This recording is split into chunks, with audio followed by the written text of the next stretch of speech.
Hello everyone. आज की class में हम लोग अलजेब्रा चैप्टर के सभी पीवाईक्यू डिस्कस करने वाले हैं। सीमेट एग्जाम में 2019 से लेकर के 2024 तक अलजेब्रा चैप्टर से टोटल जो है 11 क्वेश्चंस पूछे गए हैं।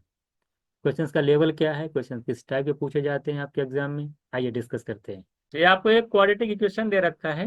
कह रहा है कि कह रहा है कि roots of the equation are reciprocal to each other. तो बताइए इसमें से कौन सा ट्रू होगा। अगर आप क्वाड्रेटिक इक्वेशन हम पूरे अच्छे से पढ़े हैं, सारे कॉन्सेप्ट क्लियर हैं, तो आप जानते हैं कि अगर ये आपका क्वाड्रेटिक इक्वेशन है, ये p x square plus x plus r equal to zero. X square का जो कोफिशियंट है पी, इसको बोला जाता है ए। क्या बोला जाता है इसको? स्मॉल ए कहा जाता है। एक्स का देखिए, एक्स का जो कोफिशियंट होता है उसको बी कहा जाता है और इसको बोला जाता है सी। बात समझ। तो जो क्वाड्रेटिक इक्वेशन में जो रूट्स होते हैं, दो रूट्स मान लेते हैं अल्फा और बीटा हैं। तो अल्फा और बीटा का जो सम होता है वो माइनस बी अपॉन ए होता है, और अल्फा और बीटा का जो प्रोडक्ट होता है वो सी अपॉन ए होता है। सी का मतलब है कि constant term upon x square का कोफिशिएंट। तो ए एक्स स्क्वायर का कोफिशिएंट है और बी एक्स का कोफिशिएंट है। यहाँ पे एक्स देखिए वन है, कोफिशिएंट यहाँ पे क्या है? वन। यहाँ अगर मैं कहूँ यहाँ पे बी की वैल्यू क्या है, तो आप बताएंगे वन। और यहाँ पे जो कांस्टेंट टर्म है आर है। तो अल्फा बीटा जो होता है सी अपॉन ए होता है। उन्होंने कहा कि रूट एक दूसरे के रेसिप्रोकल, यानी अगर पहला रूट अगर मान लेते हैं कि अल्फा है, तो दूसरा उसका उल्टा है, यानी वन अपॉन अल्फा है। ये तो हुआ दो रूट अगर उसके हम लेते हैं क्वाड्रेटिक इक्वेशन के, दोनों रेसिप्रोकल हैं, यानी अगर एक अल्फा दूसरा वन बाई अल्फा है। एक बात बताइए, अगर हम दोनों का प्रोडक्ट निकालें alpha into one upon alpha, तो क्या आएगा? सी अपॉन ए। तो यहाँ पे सी क्या है? आर। और ए क्या है? यहाँ पे पी। और अल्फा अल्फा देख रहे हैं आप, कैंसिल हो जाएगा। तो वन की वैल्यू आएगी आर अपॉन पी, यानी क्रॉस मल्टीप्लाई करेंगे तो आर इक्वल्स टू आएगा पी। हालांकि ये पूरा मैंने समझाया है। इसको अगर लगाते एग्जाम में तो मैं एक ही लाइन लिखता, पहला रूट अल्फा, दूसरा वन बाई अल्फा, और प्रोडक्ट ऑफ रूट जो होता है वो constant term upon x square का कोफिशिएंट आर अपॉन पी, यानी one equals to r upon p, यानी आर इक्वल्स टू पी। तो एग्जाम में इतना ही लिखा जाता है।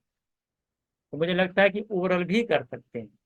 तो आर इक्वल्स टू पी या p equals to r, B option is right answer. तो मैंने पूरा डिटेल में बताया आपको कैसे इसको सॉल्व करना है। लीनियर इक्वेशन अगर आपने पढ़ रखा होगा तो मैंने आपको बताया था कि लीनियर इक्वेशन की जो है सोल्यूशन की क्या कंडीशन होती है।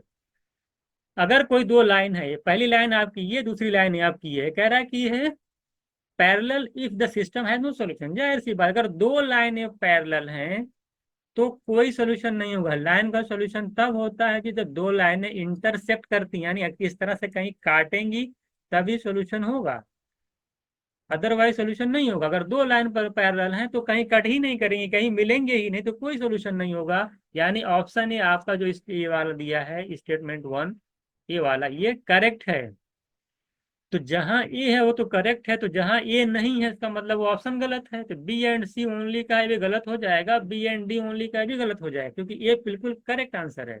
बी कह रहा है, बी वाले में कह रहा है कि coincident if the system has finite number of solution. देखिए, लाइन जब कोइंसाइड कर जाती है, कोइंसाइड मतलब कि एक के ऊपर ओवरलैप कर जाती है। एक लाइन मान ले ए बी है और इसी के ऊपर दूसरी लाइन क्या कर जाए? कोइंसाइड कर जाए, तो जो जो सोल्यूशन होगा वो क्या होगा? इनफाइनाइट हो जाएगा, क्योंकि हर जगह लाइन दूसरे से क्या करेंगी? Meet up. उसका हर एक पॉइंट टच कर जाएगा ना। ये दो लाइन थोड़ी ओवरलैप करती हैं तो हर पॉइंट कहीं ना कहीं मिल रहा है। तो जो सोल्यूशन होगा वो इनफाइनाइट होगा, ना कि फाइनाइट होगा। यानी बी वाला तो गलत है। तो ये वाला बी कहाँ दिख रहा है? यहाँ पे गलत है, तो गलत हो गया, यानी मेरा जो है सी करेक्ट हो गया। बाकी डी भी चेक कर सकते हैं, मैं समझा तो सबको दूंगा।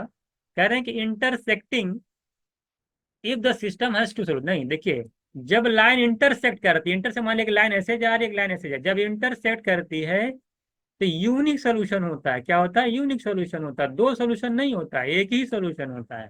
जो टू सोल्यूशन लिखे उन्होंने गलत लिखा है, एक सोल्यूशन होता है। ये भी गलत हो जाएगा। डी तो सही है, ठीक है ना, ओनली वन सोल्यूशन। तो इस तरह से मैंने आपको पूरा समझा दिया कि दो लाइनें जब पैरेलल होती हैं तो इनफाइनाइट कोई सोल्यूशन नहीं होता, जब ओवरलैप करती हैं यानी कोइंसाइड करती हैं तो इनफाइनाइट सोल्यूशन होता है। और जब लाइन इंटरसेक्ट करती है तो यूनिक सोल्यूशन होता है। ये पूरी पूरी कंडीशन है। तो इस तरह से आपने देखा कि option C is right answer. कह रहा है कि the root of the quadratic equation, आपने क्लास 10 में पढ़ा, अगर रूट्स दे रखा है तो क्वाड्रेटिक इक्वेशन कैसे निकालते हैं? X square minus sum of roots, क्या होता है? Sum of roots plus product of roots. ये क्लास 10th में आप लोगों ने पढ़ रखा होगा। तो यानी जो, अगर मैं यहां से देखूं कि दो रूट दे रखा है 3 और 2, तो यहां से क्वाड्रेटिक इक्वेशन क्या बनेगा? X square minus 5x plus 5, 3 plus plus 6, 3 × 2 करेंगे। यानी पहला स्टेटमेंट देखिए यहाँ पे -6 दे रखा है, जबकि आना चाहिए +6। प्रोडक्ट ऑफ रूट था प्लस में, यानी +3 × 2 करते +6 आना था। तो ये तो गया। स्टेटमेंट 1 जो है आपका क्या है, वो इनकरेक्ट है। बात समझ में आई? और दूसरा देखिए क्या कह रहा है कि रियल एंड डिस्टिंक्ट, जब रूट रियल और डिस्टिंक्ट होता है तो आप जानते हैं कि जो डिस्क्रिमिनेंट होता है b² - 4ac, उसकी वैल्यू क्या होती है? >0 होती है। इक्वल कहीं नहीं आता है। यहाँ पे देखिए इक्वल दे रखा है, यहाँ पे भी इक्वल का साइन आया है, तो ये भी गलत है। तो दोनों स्टेटमेंट कैसे हैं इनके? इनकरेक्ट हैं। तो बी ऑप्शन राइट आंसर होगा, क्योंकि डिस्क्रिमिनेंट यानी के की वैल्यू > वाला तो यहाँ पे कुछ आएगा ही नहीं। बात समझ में आया कि नहीं? इस वजह से ये आपका जो है गलत हो गया। ठीक है, बी आपका गलत है, यानी बी ऑप्शन सही है, दोनों ऑप्शन यहाँ पे गलत थे। ठीक है, देखिए आपको अलजेब्रा दे रखी है, x-1/x की वैल्यू ये है, y-1/y की वैल्यू ये है, z-1/z की वैल्यू है। तो जरा बताइए कि इसमें से तीन स्टेटमेंट, तीन दे रखे हैं ए बी सी, तीनों में से बताना कौन सा स्टेटमेंट आपका ट्रू है। सबसे पहले तीनों को अगर आप ऐड करते हैं, देखिए ये लेफ्ट साइड में है, ये राइट साइड, ध्यान दीजिएगा, ये लेफ्ट साइड में, ये राइट साइड में, ये लेफ्ट साइड में, ये राइट। अगर मैं तीनों को ऐड करता हूँ तो देखिए यहाँ पे x है, यहाँ पे देखिए y है, सबको ऐसे ऐड कर लेना। यहाँ पे देखिए z है, इसको ऐड कर लीजिए। यहाँ -1/x, -1/y, -1/z है। माइनस अगर मैं कॉमन ले लेता हूँ, ये 1/x प्लस 1/y, दोनों सब इक्वेशन को ऐड कर लीजिए आप, इक्वल्स टू, ये तो लेफ्ट साइड का है। आप राइट साइड में देखिए, यहाँ पे y है, यहाँ पे z है, यहाँ पे x है। ये देखिए पूरा टर्म, ये पूरा टर्म, इससे पूरा पूरा क्या हो जाएगा? कैंसिल हो जाएगा, जाकर उधर माइनस कर देगा। तो -1/x plus y plus z equals to 0, यानी कि 1/x plus 1/y plus 1/z की वैल्यू 0 आएगी। तो पहला ये तो ट्रू है, तो ये वाला ऑप्शन चला गया। अब हम आते हैं बी को चेक करने। बी को चेक करने के लिए एक को सॉल्व करके देख लीजिए, बाकी आसानी से सॉल्व हो जाएगा। बी कैसे निकलेगा? बी में जो पहली कंडीशन दे रखी है, x-1/x की वैल्यू आपको y दे रखी है। अगर मैं स्क्वायरिंग ऑन बोथ साइड करता हूँ, स्क्वायरिंग ऑन बोथ साइड, तो फर्स्ट टर्म का स्क्वायर प्लस सेकेंड टर्म का square, -2 × first term into second term करेंगे, 2 × फर्स्ट टर्म माने x इंटू सेकेंड टर्म माने 1/x इक्वल्स टू, इधर हो जाएगा y², दोनों तरफ स्क्वायर कर दिया, ये तो एक्स कैंसिल हो जाएगा। तो x² प्लस 1/x² की वैल्यू आ गई। ये -2 में अगर उधर लेके जाऊंगा तो प्लस हो जाएगा, तो y² प्लस 2। अब आपको कुछ सॉल्व करने की जरूरत नहीं है, अगर आप एक सॉल्व कर लिए तो आप इसको डायरेक्ट लिख सकते हैं। दूसरा वैल्यू क्या आएगी? y² प्लस 1/y² की वैल्यू आ जाएगी z² प्लस 2। फिर तीसरी वैल्यू जो आ जाएगी z² प्लस 1/z² की वैल्यू आ जाएगी x² प्लस 2। अगर आप सबको ऐड कर देंगे, अगर सब इक्वेशन मान ले 1 बना लेते हैं, 2 बना लेते हैं, 3, सबको ऐड कर लेते हैं, देखिए सब दिख रहा, मैं लिख रहा हूँ, आप ओरली कर सकते हैं। x² plus y² plus z², देखिए x² y² z² इधर ऐड हो जाएगा, और प्लस करके सारे प्लस हैं, तो 1/x², ये लेफ्ट साइड वाला बता रहा हूँ अभी मैं, सारे लेफ्ट साइड में ऐड हो गए, इक्वल लगाएंगे, आप राइट वाला ऐड करेंगे तो यहाँ भी x², देखिए y² z² मिलेगा, लेकिन 2 2 4 2 6 मिलेगा। और ये पूरा स्क्वायर वाला टर्म देखिए इससे इससे कैंसिल हो जाएगा, तो आपका है 1/x² plus 1/y² plus 1/z² की जो वैल्यू आएगी वो 6 आएगी, जबकि आपका 8 दे रखा है, यानी बी गलत है। तो जहां जहां बी गलत है, यानी ये बी इसमें भी शामिल था, गलत हो गया। अब आपको तीसरा चेक करने की जरूरत नहीं है, डायरेक्ट बी ऑप्शन ये राइट आंसर आ जाएगा। ठीक है, तो इस तरह से आपने देखा 18 क्वेश्चन का आंसर हो जाएगा बी ऑप्शन। पूरा मैंने यहाँ पे डिटेल में एक्सप्लेन कर दिया है। कह रहा है कि x प्लस वाई, देखिए hit and trial, x plus y की वैल्यू 3 दे रखी है और दोनों को मल्टीप्लाई करेंगे तो 2 आएगा, तो जाहिर सी बात है x ओवर 1 ले लेता हूँ, y को मैं 2 ले लूँ, ये पूरी कंडीशन इसको भी सेटिस्फाई कर रहा है, इसको भी सेटिस्फाई कर रहा है। इसी के अंदर पुट कर दीजिए, 1 का क्यूब करेंगे 1 आएगा, 2 का क्यूब करेंगे 8 आएगा, दोनों को ऐड करेंगे तो 9 आएगा, यानी डी ऑप्शन आपका करेक्ट आंसर आ गया। क्या कह रहा है आपसे, x square minus 3x plus 2 is a factor of this, तो पी क्यू की वैल्यू क्या होगी, देखिए कुछ नहीं है इसमें, आप बताइए, ये आपको दे रखा है कि equation x square minus 3x plus 2 कह रहा है इज अ फैक्टर ऑफ, इसका फैक्टर है, पहले सबसे पहले इसको फैक्टराइज करिए, देखिए क्या होता है, अगर इसको फैक्टराइज करेंगे, देखिए 2 1 जा 2, 2 है ना आपके पास, अब इसको जब फैक्टराइज करेंगे आपको लाना है -3, मैं देखिए मैं इसी तरीके से मैं करता हूँ जब मैं करवाता हूँ क्लास में, 2 को -3 अगर लाना, जाहिर सी बात इसको -2 लिखना पड़ेगा, इसको -1 करना पड़ेगा, तभी ये -2 -1 होगा, ठीक है। तो अब अगर यानी इसके जो रूट्स होंगे, यानी इसके अगर इसके रूट्स कौन कौन हो जाएंगे, आप साइन चेंज, यानी इसके रूट्स अगर देखा जाए तो आपके क्या हो जाएंगे, इसका साइन चेंज कर लीजिए 2 हो जाएंगे और इसका साइन चेंज कर लीजिए 1 हो जाएंगे। ये इस तरीके से मैं जो क्वाड्रेटिक इक्वेशन के रूट सॉल्व कराता हूँ, मैं इसी तरीके से सॉल्व कराता हूँ, इसको ब्रेक करके देख के सॉल्व कर देता हूँ। या 2 होगा तो इसका -3 लाने के लिए -2 होना चाहिए, -1 होना चाहिए, तो फिर अगर इसके रूट निकाले 2 और 1 हो जाएंगे। तो अगर ये इसका फैक्टर है तो जरा बताइए इसको सेटिस्फाई करेगा, यानी अगर यहाँ पे हम क्या कर सकते हैं, अगर इसका फैक्टर है is a factor of this, तो ये इसको सेटिस्फाई करेगा, तो इसको आप सॉल्व यहाँ पे रख दीजिए, आप x की वैल्यू एक बार 2 रखिए, एक बार 1 रख के सेटिस्फाई करा दीजिए।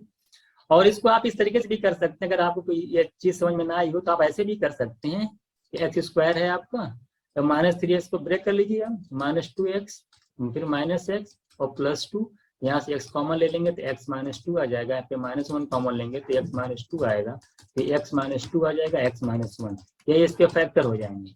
अगर ये इसके अगर इसके फैक्टर ये हैं तो ये इसका भी फैक्टर कह रहा है, अगर ये इसका फैक्टर है यानी x = 2 और x = 1, ये दोनों वैल्यू इसको सेटिस्फाई करेगी। तो आप यहाँ से भी समझ सकते हैं और यहाँ से रूट निकाल करके यहाँ भी समझ सकते हैं, आप जैसे आप इजी पड़े आपको। तो अब एक बार x = अगर वहां पे 1 रखा जाए तो क्या आ जाएगा, जरा बताना, 1 रखने पे क्या आ जाएगा, 1 रखिए यहाँ पे, 1 - p + q = 0, इसका मतलब उधर ले जाएंगे तो p - q = 1, इक्वेशन 1 बन जाएगा आपका। अगर आप 2 रखेंगे, देखिए मैं डायरेक्ट कर रहा हूँ, 2 रखेंगे 2 की पावर 4 कितना होता है 16 और -4p + q, ये हो जाएगा आपका 16 और -4p और +q = 0। यहाँ से मैं देखता हूँ कि 4p - q 4p - q = आ जाएगा आपका 16, इक्वेशन आपका 2 बन जाएगा।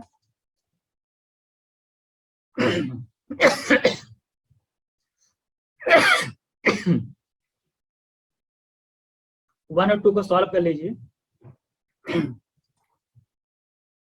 1 और 2 को यहाँ वगैरह सॉल्व करेंगे आप आसानी से सॉल्व हो जाएगा, देखिएगा दोनों को माइनस कर दीजिए तो आपका ये हो जाएगा, अगर 2 में से 1 को माइनस कर दिया जाए तो 3p आएगा और -q + q कैंसिल हो जाएगा, 16 में से 1 जाएगा 15 आएगा, यहाँ से p की वैल्यू आ जाएगी 5, p की वैल्यू 5 आ जाएगी।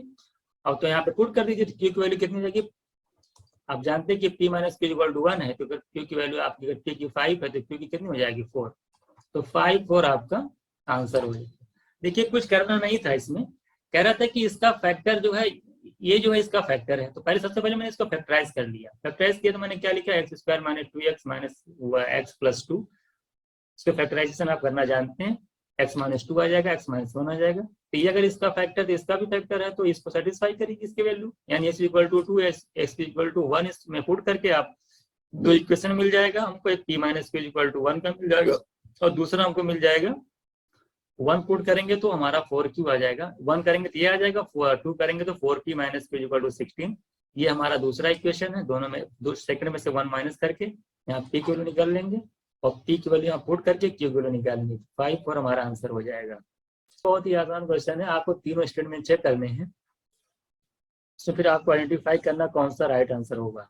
तो अगर मैं ऑप्शन ए की बात करूं तो इसमें भी देखिए सी ऑप्शन आ रहा है, इसमें भी सी ऑप्शन आ रहा है, इसमें भी सी ऑप्शन आ रहा है, तो सबसे पहले आप सी ऑप्शन को चेक कर लीजिए, क्या सी ऑप्शन जो है गिवन स्टेटमेंट में करेक्ट है कि नहीं है। तो ये देखिए आपका क्वाड्रेटिक इक्वेशन है, 4x² और प्लस माइनस 3x और plus k is equals to 0। इसमें कह रहा है कि जो रूट है ना, पहला जो रूट है वो सेकंड वाले का 3 टाइम्स है। तो अगर मैं कहूँ पहला रूट अल्फा है तो सेकंड जो रूट होगा उसका वो 3 अल्फा होगा।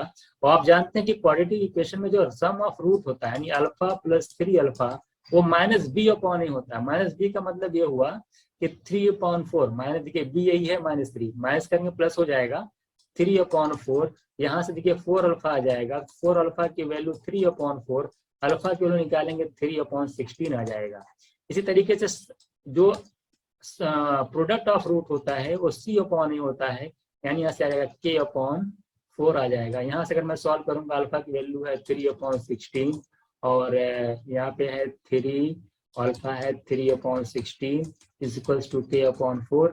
यहाँ से 4 कैंसिल करेगा 4 आएगा, ऊपर तो 27 आएगा लेकिन नीचे आ जाएगा आपका 64, यानी k की वैल्यू 64 आएगी। यानी सी ऑप्शन आपका जो करेक्ट नहीं है, सी ऑप्शन करेक्ट नहीं, इसका मतलब सिर्फ देखिए ना तो ये ऑप्शन होगा, ना तो ये ऑप्शन होगा, ना तो ये ऑप्शन होगा, बी ऑप्शन आपका राइट हो जाएगा। जो कि एग्जाम में आपको इस तरह से करना है। और अदर ऑप्शन भी चेक कर सकते हैं। ये कह रहा है कि रियल, अब मैं बी और ए को भी चेक कर ले रहा हूँ। ये कह रहा है कि बी जो है ये जो रूट इसके होंगे रियल होंगे। आप खुद सोचिए रियल रूट क्या कैसे निकालते हैं कि b² - 4ac की वैल्यू निकाल लीजिए, देख लीजिए 0 आ रही कि नहीं। देखिए b - 6 का स्क्वायर करेंगे 36 -4ac यानी 4 9 36, 0 आ रही है यानी रूट इसका जो रूट होगा इक्वल होगा, रियल होगा, यानी बी भी सही है, ए भी सही है, बी सही है। तो इस तरीके से आप ए भी निकाल लेंगे, ए का भी आसानी से निकल सकता है, ए को भी सॉल्व कर लेंगे तो आपका देखेंगे यही दोनों रूट आएंगे। इसको मैं निकालूंगा नहीं, इसको आप निकाल लीजिएगा, ये भी सही होगा, यानी ये और बी राइट आंसर होगा, सी आपका जो है गलत होगा, यानी ये रॉन्ग था। कह रहा है कि Meera and Sarika attempt to solve quadratic equation. Quadratic equation क्या होता है इन एक्स। कह रहा है सारिका मेड मिस्टेक, सारिका ने क्या किया है वो एक्स के कोफिशिएंट को गलत तरीके से पढ़ लिया और उसने रूट्स जो निकाले हैं क्वाड्रेटिक इक्वेशन के और 12 और 16 निकाले हैं। मीरा ने क्या मिस्टेक की, मीरा ने कांस्टेंट टर्म के को जो गलत तरीके से रीड किया है और उन्होंने जो रूट्स निकाला है तो बना तो थोड़ा सही कर लीजिएगा। ये मैं यहाँ -22 है, जो पेपर में -22 -6 था, यहाँ पे ये आया। ठीक है, कह रहा है द करेक्ट रूट्स क्या होंगे। सबसे बहुत अच्छा देख कॉन्सेप्ट, देखिए क्वाड्रेटिक इक्वेशन माने आपने पढ़ाया है, कुछ चीजें आप जानते होंगे। जो क्वाड्रेटिक इक्वेशन होता है उसका जो स्टैंडर्ड फॉर्म होता है a² + bx + c = 0। इसे बोलते हैं कांस्टेंट टर्म। क्या बोलते हैं, ये है कांस्टेंट टर्म। ये x का कोफिशिएंट है, क्या है ये जो b है x का कोफिशिएंट है और ये आपका जान लीजिए x² का कोफिशिएंट है। x² का कोफिशिएंट a है, x का कोफिशिएंट b है और कांस्टेंट टर्म c है। आपसे कह रहा है कि सारिका ने जो गलती की है ना, b को गलत तरीके से पढ़ करके उसने रूट निकाले हैं। और रूट निकाले कितने हैं, रूट्स जो उन्होंने निकाले हैं सारिका ने वो निकाले हैं 12 और 16। आपने एक फॉर्मूला पढ़ा क्वाड्रेटिक इक्वेशन में, एक सम ऑफ रूट होता है, प्रोडक्ट ऑफ रूट होता है। प्रोडक्ट ऑफ रूट क्या होता है कोई बताएगा। प्रोडक्ट ऑफ रूट जो होता है, प्रोडक्ट ऑफ रूट जो होता है, रूट्स होता है वो c/a होता है। क्या होता है, c/a, यानी कि कांस्टेंट टर्म अपॉन x² का कोफिशिएंट। और एक होता है सम ऑफ रूट, एक होता है sum of root. Sum of root क्या होता है, -b/a, यानी कि x का कोफिशिएंट अपॉन x² का कोफिशिएंट। ये दो चीजें बड़े ध्यान से देखिएगा। एक बात बताइए, जब सारिका ने गलती कहाँ की है x के कोफिशिएंट को पढ़ने में, रूट्स ने निकाला क्या है 12 और 16। क्या जो प्रोडक्ट ऑफ रूट होता है वो डिपेंड करता है c और a पे, ना कि x के कोफिशिएंट पे। तो कहने का मतलब ये है कि सारिका जो भी रूट निकाली होगी गलती करके, हालांकि गलत रूट आया होगा जो उन्होंने एक्स का कोफिशिएंट अलग लिया है, लेकिन जो भी रूट्स आया होगा उसका जो प्रोडक्ट होगा वो ओरिजिनल जो उनका क्वाड्रेटिक इक्वेशन रहा होगा उसके इक्वल होगा, उसमें कोई डिफरेंसेस नहीं होंगे। यानी जो प्रोडक्ट ऑफ रूट्स होगा, भले ही उन्होंने क्या किया है कि एक्स के कोफिशिएंट को अलग पढ़ लिया है, लेकिन प्रोडक्ट ऑफ रूट में कोई चेंजेस नहीं होगा। तो यानी कि जो प्रोडक्ट ऑफ रूट होगा, क्योंकि प्रोडक्ट ऑफ रूट होता है c/a, वो एक्स के कोफिशिएंट पे डिपेंड नहीं करता, वो कांस्टेंट टर्म और x² के कोफिशिएंट का रेशियो होता है। तो अगर आपने एक्स के कोफिशिएंट को गलत तरीके से लिख करके रूट्स फाइंड आउट किया है तो आपका जो भी रूट्स निकलेगा वो उसका प्रोडक्ट में कोई चेंजेस नहीं आएगा। तो कहने का मतलब यहाँ पे जो प्रोडक्ट ऑफ रूट होगा 12 × 16 यानी 192, और पहले भी जो रूट रहा होगा एक्स माने जो बदल के लगाया है तो उसका भी प्रोडक्ट ऑफ रूट वही रहा होगा, क्योंकि वो सी अपॉन ए होता है, वो एक्स पे डिपेंड नहीं करता है। इसी तरीके से जो यही सब देखिए कॉन्सेप्ट होता है। से मीरा ने मिस्टेक कहाँ पे की है, मीरा ने सी को पढ़ने में मिस्टेक गलती की है। जब आप सी को रीड करने में गलती कर दी है तो प्रोडक्ट ऑफ रूट तो अलग हो जाएगा सी अपॉन ए, लेकिन सम ऑफ रूट जो होता है वो माइनस बी अपॉन ए होता है, यानी कि बी और ए पे डिपेंड करता है। आपने गलती सी में की है, बी ए आपका जो भी क्वाड्रेटिक इक्वेशन है उसका बी और ए तो सेम है, सी ने गलत तरीके से आप पुट करके आपने क्वाड्रेटिक इक्वेशन का रूट निकाला है। तो लेकिन जो भी निकाला होगा उसका जो सम ऑफ रूट होगा उसमें कोई चेंजेस नहीं आएगा, जो पहले आता और गलती करने के बाद जो आपने लाया है वो दोनों के सम ऑफ रूट में कोई बदलाव नहीं आएगा। कहने का मतलब यह है कि मीरा के अकॉर्डिंग जो मिस्टेक की है उससे जो सम ऑफ रूट निकलेगा वो उसमें कोई चेंजेस नहीं आएंगे। इनके रूट्स कितने थे, -22 -6, -22 -6 का जब सम निकालेंगे -28 आएगा। सम ऑफ रूट में बदलाव नहीं आएगा। जब आपको प्रोडक्ट ऑफ रूट पता चल गया, सम ऑफ रूट पता चल गया, तो क्या क्वाड्रेटिक इक्वेशन निकालने ही ले जाएंगे। क्वाड्रेटिक इक्वेशन क्या होता है, x square minus sum of root. तो सम ऑफ रूट देखिए क्या है, -28 है, माइनस फॉर्मूले में भी होता है, प्लस हो जाएगा 28 इंटू एक्स, फॉर्मूला याद कर लीजिएगा, x square minus sum of root into x plus product of root, और प्लस प्रोडक्ट ऑफ रूट निकालेंगे 192, यही निकल करके आएगा। इसका जब आप अब इसका रूट्स निकालना है तो आसानी से निकल नहीं जाएगा। 192 को दो पार्ट में ब्रेक करिए, तो अभी तो आपने किया ही था, 12 और 16 आएगा, क्योंकि बीच में क्या लाना, प्लस लाना है, तो दोनों प्लस लेने पड़ेंगे, 12 प्लस और 16 प्लस आएगा। और इसका जब रूट निकालेंगे तो क्या हो जाएगा, इसके रूट्स क्या क्या हो जाएंगे, आप जानते हैं कि इसके साइन को बदल करके -12 करिए और एक्स स्क्वायर के कोफिशिएंट से डिवाइड कर दीजिए, तो -12/1 करेंगे तो -12 आ जाएगा, कॉमा 16 का साइन प्लस है तो -16 आ जाएगा, और माइनस और इसके एक्स स्क्वायर कोफिशिएंट से डिवाइड कर दीजिए तो -16/1 करेंगे तो -16 आ जाएगा। यानी पहला रूट जो होगा -12 और -16, यानी ये और भी राइट होगा, तो ऑप्शन इज राइट आंसर। ये पूरी कहानी इस क्वेश्चन की थी, मैंने पूरी डिटेल्स में आपको समझा दिया है। ये देखिए मिनिमम वैल्यू आपसे पूछा है, ये क्वेश्चन देखिए उनके लिए जिन्होंने 12th में कैलकुलस पढ़ी है, क्या पढ़ी है, कैलकुलस अगर आपने पढ़ा होगा तो उनके लिए ये है। उसमें एक चैप्टर था कैलकुलस निकाल, उसमें डेरिवेटिव निकालना होता है। इसका आंसर मैं लगा देता हूँ और मैं थोड़ा सा हिंट दे देता हूँ, जिन्होंने 12th में साइंस पढ़ी है और बीएससी वगैरह किया है उनके लिए। देखिए एक फंक्शन दे रखा है ना आपको, आपसे पूछा मिनिमम वैल्यू बतानी है एक्स ग्रेटर देन -4। अब ये जो फंक्शन दे रखा है इसमें न्यूमरेटर में दे दिया है 3 इंटू करके कुछ दिया हुआ, देखिए पूरा मल्टीप्लाई कर लीजिएगा, ये अपॉन डिनोमिनेटर, ये न्यूमरेटर में कुछ दिया रहेगा, डिनोमिनेटर में दिया होगा। तो सबसे पहले इसका फर्स्ट डेरिवेटिव निकालते हैं। फर्स्ट डेरिवेटिव कैसे निकलता है, जब फ्रैक्शन दिया रहता है, तो जो लोग साइंस पढ़े वो लोग उनके लिए मैं हिंट दे दे रहा हूँ, डिनोमिनेटर जो भी डिनोमिनेटर दे रखा है डिनोमिनेटर इंटू न्यूमरेटर का डेरिवेटिव निकाल लीजिएगा, dy/dx, है ना। उसके बाद क्या करते हैं, न्यूमरेटर, उसके बाद फिर लगते हैं, फिर numerator plus plus numerator into denominator का डेरिवेटिव अपॉन डिनोमिनेटर का स्क्वायर, ये फॉर्मूला होता है। आप देख लीजिएगा डेरिवेशन, जब आप डेरिवेटिव निकालते हैं किसी फ्रैक्शन का तो कैसे निकालते हैं, इसको आप जा करके 12th में जब पढ़िएगा तो ऐसे आप देख लीजिएगा, है ना, कि किस तरह से निकलता है। तो डिनोमिनेटर इंटू न्यूमरेटर का, numerator minus numerator into denominator का अपॉन डिनोमिनेटर का स्क्वायर करेंगे। उसके बाद पूरा सवाल पहले कुछ वैल्यू आएगी, उसको जीरो के इक्वल करेंगे, जीरो के इक्वल करने के बाद इसकी दो वैल्यू मिलेगी, उसमें से आप एक देखेंगे कि -4 से क्या होगा, छोटा होगा, और एक -4 से बड़ी वैल्यू होगी, तो -4 से जो बड़ी वैल्यू होगी उसी को लेकर के यहाँ पुट करेंगे तो आंसर आएगा। तो मैं यहाँ बता दे रहा हूँ, वहां पे जो भी दो ऑप्शन है मैं इसको सॉल्व किया था उसमें दो वैल्यू आई थी, एक वैल्यू आई थी जीरो करके, एक वैल्यू जीरो भी आएगी, और एक तो वैल्यू -4 से छोटी आएगी, -5 वगैरह शायद आई थी, तो जीरो लेना पड़ेगा। और जब यहाँ पे x = 0 पुट करेंगे पूरे फंक्शन में तो आप यहाँ सॉल्व करेंगे तो 27 आपका आंसर आ जाएगा। तो ऐसे क्वेश्चंस को लीव करना बेहतर है, क्योंकि किसी कोई चीज तो कुछ क्वेश्चंस ऐसे सीएमआर में पूछा ही जाता है जिसमें 2-3 आपको लीव करके चलिए, उसमें कोई दिमाग लगाने की जरूरत नहीं है ना। जो साइंस वगैरह बैकग्राउंड से हैं, जिनके अच्छी तरीके से मैथ्स पर कमांड है, कैलकुलस वगैरह सही है, उनके लिए तो ठीक है। नहीं तो उनको भी अच्छे से एक बार पढ़ना पड़ेगा, तभी लगा पाएंगे वो। Which one of the following is a factor of this.